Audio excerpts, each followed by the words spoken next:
नमस्कार, मैं हूं वीरेश सिंह। आईटीआई के टॉक शो में आपका स्वागत करता हूं। आज जो है तो मुद्दा जो नई आईटीआई खोलने चाह रहे हैं हमारे मित्र, उनमें से बहुत सारे लोगों को परेशानी हो रही है सेकंड स्टेज में लेकर के। देखिए, आपको बहुत विधिवत हिंदी और इंग्लिश दोनों में चीज़ें दिखाई जा रही हैं।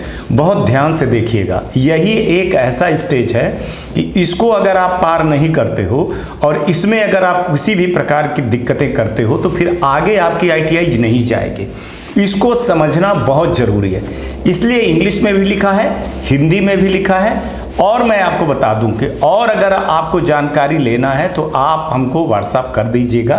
कहाँ से खोल रहे हैं आईटीआई, कहाँ खोल रहे हैं आईटीआई, कितने यूनिट के खोल रहे हैं, क्या क्या चीज़ें खोल रहे हैं, वो सारी चीज़ें आप लोगों को बताई जाएंगी।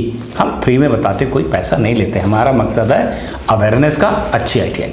तो चलिए सेकंड स्टेज के बारे में जान लेते हैं। पहले उसके रूल और रेगुलेशन के बारे में जो छुपी हुई है, इसके बाद बात करते हैं। चलिए नमस्कार।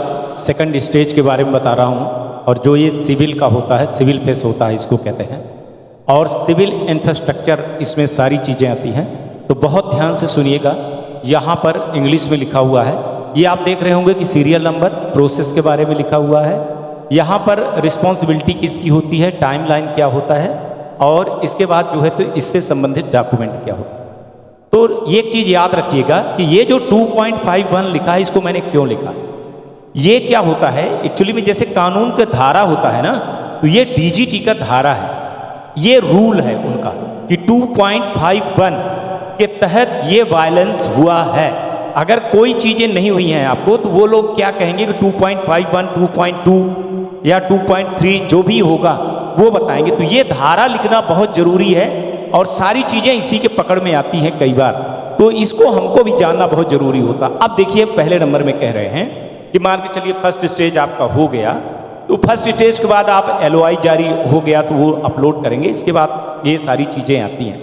तो इसमें कह रहे हैं कि आवेदक को वेब पोर्टल पर, निम्मी के पोर्टल पर अनुमोदित भवन, जो भवन निर्माण है ना, प्लाट है आपके भवन का, स्वामित्व का है, उसके दस्तावेज, पंजीकृत पट्टा, पूरी माने आपको बिल्डिंग की सारी चीज़ें आपको भरनी पड़ेगी और एनेक्चर 2 भी डालना पड़ेगा, दस्तावेज अपलोड करना पड़ेगा। एनेक्चर 2 यहाँ रिस्पॉन्सिबिलिटी होती है, जो आईटीआई खोल रहा है उसको भरना होता है। और यहाँ कहते हैं कि विदिन 60 डेज के अंदर ये काम करना पड़ेगा। कब? रिसीव्ड, अगर आपको एलओआई जारी हो जाएगी तो। लेकिन इतने दिन नहीं जाना चाहिए, जो 2 महीने दे रहे हैं वहाँ नहीं जाना चाहिए। आप जितना जल्दी करेंगे और जितना जल्दी आप सेकंड स्टेज को भर लेंगे और जितना जल्दी आप स्टेट को बोल देंगे या डीजीटी को, यहाँ स्टेट के हाथ में रहता है, थोड़ा सा दौड़ धूप करना पड़ेगा तो आपको अफिलिएशन अभी मिल जाएगा। वरना आपको ये सीधे सीधे 2 महीने, अभी आपको मैं बताता चला जाऊंगा कि कितना टाइम लगता है, अच्छा खासा टाइम लगता है। तो इसको आपको देखिएगा। यह स्टेज 2 सिविल 2.5 सिविल इंफ्रास्ट्रक्चर के वायलाज हैं, रूल।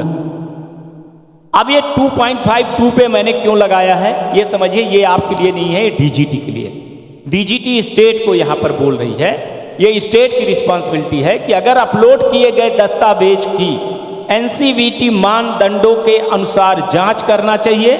यदि कोई भी वेब पोर्टल के माध्यम में आवेदक को एनसी भेजे, अगर मान के चलिए कि कोई भी वेब पोर्टल के माध्यम से आवेदक को कुछ ऐसा हो रहा है, तो उसको जो है तो वेब पोर्टल के माध्यम से एनसी भेजें अगर कोई दिक्कत आ रही है। ये स्टेट को बोल रहे हैं। कब? 20 दिन के अंदर अंदर आप डीजीटी, उसको स्टेट को है, पर कभी ऐसे काम करते नहीं क्योंकि आप लोग ये लेकर के जाते नहीं हो। अगर ये सारे रूल रेगुलेशन लेकर के जाइए और स्टेट को बोलिए तो वो सारा काम करेंगे, तुरंत काम करेंगे, है ना। अगर आपके इन दस्तावेज में कोई गलती है सेकंड स्टेज में, तो उनको 20 दिन के अंदर अंदर आपको ये सारी चीज़ें, 20 दिन बहुत हो गया, ये मैं आपको बता दूं। इसके बाद 2.3 आपके लिए है कि आवेदन पत्र को नागरिक अवसंरचना विवरण के माध्यम से आवेदन करें और एनसीवीटी मानदंडों के अनुसार प्रासंगिक दस्तावेज प्रस्तुत करें। यहाँ थोड़ा समझने में आप लोगों को हिंदी में दिक्कत हो जाएगी, लेकिन चूंकि कानूनी शब्द है तो वो मैं लिखूंगा। यहाँ ये कह रहे हैं कि आपको ये जो सेकंड स्टेज वाला है तो एनसीवीटी के नियम 2018 के हिसाब से ही ये यहाँ बोल रहे हैं कि आपको डॉक्यूमेंट करना पड़ेगा। अब यहाँ पर आप बहुत ध्यान से सुनिएगा। बहुत जो नई आईटीआई अभी खोले हैं और जिनकी बिल्डिंग नहीं बनी है या बनाने वाले हैं या अधूरी है, तो ये जो आपने 2018 का जो डाला है ना, तो इसका जो है तो डेट जाती है within 1 year issue the LOI, मतलब आपको 1 साल की राहत मिलती है। LOI जैसे मान लीजिए कि आज 6 तारीख को जारी हुई, तो फिर ये अगले 6 कब, अगले 6 ये जून ना समझ लीजिएगा, कैलेंडर जारी होता है कब, जैसे मार्च में खुलता है, तो आपको मार्च के पहले पहले ये सारी चीज़ें करनी होगी। और ये नियम 2018 का 1 साल तक रहेगा। आगे जब भी कभी कोई रूल चेंज होगा तो 1 साल तक रूल आपका 2018 का रहेगा। अगर रूल चेंज हो जाता है तो वो रूल नहीं लगेगा 1 साल तक, उसके बाद फिर आपको 2024 के रूल लगेंगे। और यहाँ आपको annexure 2, annexure 2A and 2B में आपको लिख करके देना होगा। ये पूरा इशू होगा, पूरा सारी चीज़ें, और 1 साल का टाइम रहता है। ये उनके लिए हैं जिन्हों की आईटीआई कंप्लीट नहीं हुई है, जो आईटीआई खोलने के लिए बिल्डिंग बनी नहीं है, प्रस्तावित है और चाहते हैं कि हम कर लें, या किसी कारणवश कुछ भी ऑब्जेक्शन आता है तो आपकी जो एप्लीकेशन है वो LOI जारी करने के 1 साल तक ही वो रहता है, जिंदा रहती है, लाइव रहती है। 1 साल जैसे होगा तैसे ये मान्यता हट जाएगी और ये एप्लीकेशन हट जाएंगे। ये विशेष ध्यान दीजिएगा, आप लोग क्लियर कर रहा हूँ। अब इसके बारे में कुछ नियम बता रहे हैं, जैसे कह रहे हैं कि आवेदक को स्टेज 2 में LOI जारी करने के 1 वर्ष के भीतर आवेदन करना होगा। समझ गए ना, वही कह रहे हैं जो मैंने बोला कि 1 भीतर के अंदर सारा आवेदन की प्रक्रिया को पूरा करना पड़ेगा आपको, तभी आप आगे बढ़ो। 1 वर्ष के भीतर आवेदन जमा ना करने की स्थिति में इस समय सीमा को 1 और वर्ष बढ़ाया जा सकता है। ठीक है ना, बढ़ाया जा सकता है, नियम वही लगेंगे, बशर्ते यहाँ पे कह रहे हैं कि अगर 1 साल में नहीं हुआ तो बशर्ते स्वीकृत भवन योजना LOI जारी होने के 1 वर्ष के भीतर जमा कर दी जाए, तब घुमा फिरा करके वही है कि 1 साल और भी बढ़ा दिया जाता है। लेकिन स्वीकृत भवन की योजना, जो भवन आपकी सारी चीजें बन रही, उसका LOI जारी होने के 1 वर्ष 1 साल के भीतर जमा की जाए, बशर्ते यह विस्तारित वर्ष में प्रचलित उप नियमों को NCVT मानदंडों से अनुपालन में हो। आवेदक द्वारा समय सीमा के भीतर नागरिक अब संरचना विवरण को अद्यतन न करने के स्थिति में आवेदन अस्वीकार कर दिया जाएगा और ITI की विशिष्टता सुनिश्चित करने के लिए पंजीकृत सभी संस्थानों को जियो टैग किया जाएगा।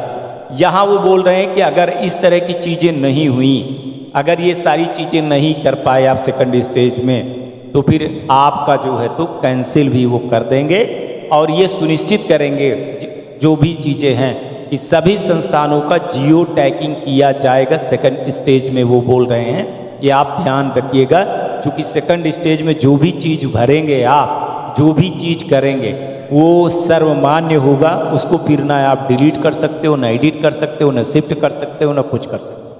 सेकंड स्टेज सबसे बड़ा प्रूफ होता है और वहीं पे जो आप भरोगे वहीं पे एप्लीकेशन मिलेगा, उसी जगह के लिए मिलता है, दूसरे जगह के लिए नहीं मिलता है।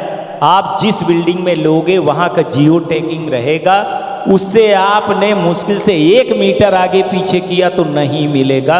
ये विशेष ध्यान दीजिएगा, यहाँ पर जियो टैगिंग होगी सभी सभी ITI की। अगर आप कुछ भी ऐसा करेंगे तो फिर आपकी मान्यता चली जाएगी, इसीलिए दिखा रहा हूँ। अब यहाँ पर बहुत ध्यान दीजिएगा, DA जो मैं बोलता हूँ, DA होता है डेस्कटॉप असेसमेंट होता है, और इसको जो आपके ये चीज़ें हैं इसको कौन देखेगा, कैसे क्या करेगा। और ये जो रूल होता है, ये जो धारा होती, ये जो नियम है कानून का 2.6 है। 2.61 में बोल रहे हैं कि आवेदन को जांच करना है, आवेदक द्वारा प्रस्तुत दस्तावेजों को पर्याप्त पूर्णता अवलोकन करना है, अनुमोदित भवन योजना के संबंध में कक्षा, कार्यशाला, IT प्रयोगशाला, प्रशासनिक माने वही आपके सुविधा क्षेत्रों को जांच करना है, और NCVT के नियम के अनुसार से वेब पोर्टल पर ये सारी चीज़ें भरना है। अगर कोई NC है तो फिर उसको बताएं या ना बताएं, जो भी है जैसा है, सारी चीज़ें आपको यहाँ पर बता रहे हैं कि ये DA डेस्कटॉप असेसमेंट में होगा। और इसको भी कह रहे हैं कि 20 दिन के अंदर इसको टाइमलाइन, और इसका काम जो है तो स्टेट का है, ये स्टेट काम करेगा, डेस्कटॉप असेसमेंट करता है, आपकी सारी फाइलों को, सारे कागज को, ओरिजिनलिटी को जांच करेगा। यहाँ एनेक्चर 4, एनेक्चर 2A और एनेक्चर 2B को यही स्टेट देखेगा। इसके बाद आ रहे हैं 2.62 में, ये जो है तो यहाँ पर साफ साफ करें कि यदि कोई NC उठाई गई हो तो NC को जो है तो ठीक करिए। ये किसका काम है? ये एप्लीकेशन वाले माने ITI को। अगर NC कोई दिया है, स्टेट ने DA दिया है, DA में NC कुछ निकाली, कुछ आपत्ति निकाली है, तो आपको 15 दिन के अंदर है। कैलेंडर में ध्यान दीजिएगा, आप लोग ध्यान नहीं देते हो। NC आ गई तो NC के 15 दिन के अंदर NC को क्लियर करना पड़ेगा 12 बजे रात के पहले। अगर आपने नहीं किया 16वें दिन तो फिर आप चले जाओगे, कोई कुछ नहीं कह सकता। इसीलिए नियम कानून के बारे में आपको बता रहा हूं। 2.63 में देखिए, कह रहे हैं कि ऐसे आवेदन के मामले में जहां NC जारी किए हैं, प्रक्रिया 2.61 के अनुसार जानकारी को सत्यापित करें। सभी जरूरत की जो आवेदन की प्रक्रिया है उसको पूरी करनी होगी। आवेदन के आवश्यकताओं के अनुरूप अगर नहीं है तो अस्वीकार किया जाएगा।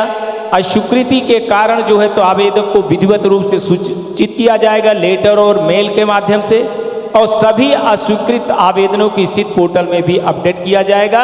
यह स्टेट डायरेक्टर का काम है। और इसको कह रहे हैं कि विद इन 10 डे के अंदर एप्लीकेशन सबमिट क्लियरिंग NC के बाद, अगर आपने NC क्लियर कर दिया और फिर भी उनको लग रहा है कि नहीं ये ठीक नहीं है, तो 10 दिन के अंदर इसको कैंसिल करके आपको बताएंगे कि आप अपनी ITI को अब नहीं चला सकते, नहीं फॉर्म भर सकते हो, नहीं कुछ कर सकते हो, नहीं खोल सकते हो। चलाना तो बहुत बड़ी बात है, आप खोल ही नहीं सकते हो, आगे नहीं जा सकते। इसलिए ये नियमों के बारे में आप लोगों को बड़े आराम से मैं बता रहा हूँ।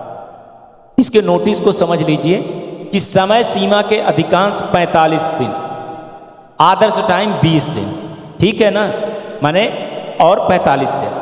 2.6 में दिए गए निर्देश समय सीमा के भीतर उठाए गए NC के बारे में स्पष्टीकरण प्रस्तुत न करने की स्थिति में आवेदन को अस्वीकृत कर दिया जाएगा। 2.61 और 2.63 के लिए राज्य निर्देशालय द्वारा समय सीमा पर बढ़ाए जाने के कारण उठाए गए मुकदमे के मामले में स्टेट डायरेक्टर जिम्मेदार होगा। अगर कोई, यहाँ साफ साफ कह रहे हैं कि अगर कोई ITI वाला कोर्ट केस करता है तो उसके लिए समय सीमा जो बढ़ाए गए हैं या घटाए गए हैं या समय पर नहीं चीज़ें हुई हैं, ठीक है ना, समय का वायलेशन अगर स्टेट करता है तो उसका जो मुकदमा होगा उसके जिम्मेदार स्टेट डायरेक्टर होंगे। तो उनके नियम और कानून के बारे में, उनके स्थिति के बारे में, उनके शक्तियों के बारे में बता दिया गया है। इसीलिए अब धीरे धीरे चीज़ें बताऊंगा।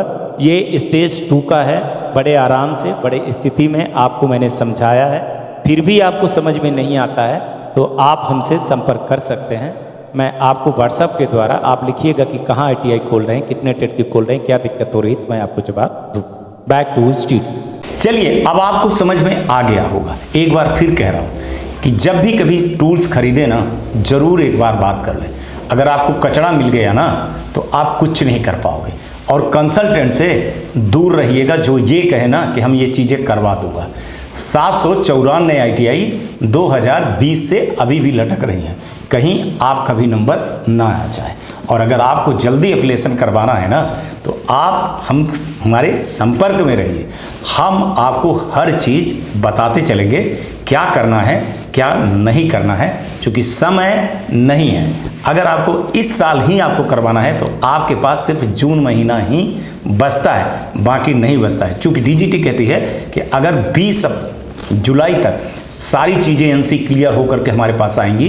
उसी फाइल को हम 31 जुलाई को अफिलिएशन देंगे अगले सत्र के लिए, वरना 2026 में जाएगी। बाकी भाई साहब ना, मेरी बात माने या ना माने, ITI आपकी है, पैसा आपके पास आएगा। आप जानिए, आपका काम जाए। मेरी जो रिस्पॉन्सिबिलिटी है ना, मैं वो रिस्पॉन्सिबिलिटी तो निभाऊंगा साहब। हमारा काम है न्यूज़ दिखाना, माने जो ना या ना माने। नमस्कार, जय हिंद, जय भारत।